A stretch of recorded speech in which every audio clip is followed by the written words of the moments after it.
হাইকোর্টে এসএসসির 10 নম্বর মামলা নতুন প্রক্রিয়াতে চাকরি প্রার্থীদের নিয়োগ পেলেও ভবিষ্যৎ নির্ভর করবে মামলার উপর। এসএসসি মামলায় নির্দেশ দিয়েছেন বিচারপতি অমৃতা সিনহা।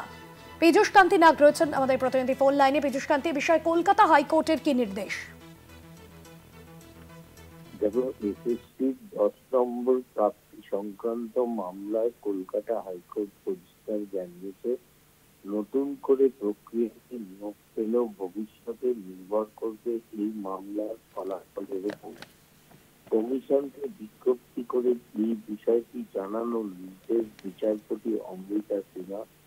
এসএসসি 10 নম্বর মামলায় নির্দেশ দিয়েছেন বিচারপতি সিনহা যে নতুন করে যে নিয়োগ প্রক্রিয়া চলছে, নিয়োগ প্রক্রিয়ার উপরে আপাতত কোনো স্থগিতাদেশ দিচ্ছে না আদালত। তবে এই নিয়োগ প্রক্রিয়ার ফলাফল নির্ভর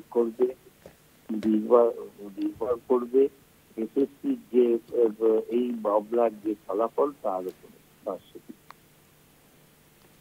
ধন্যবাদ পীযূষ কান্তি।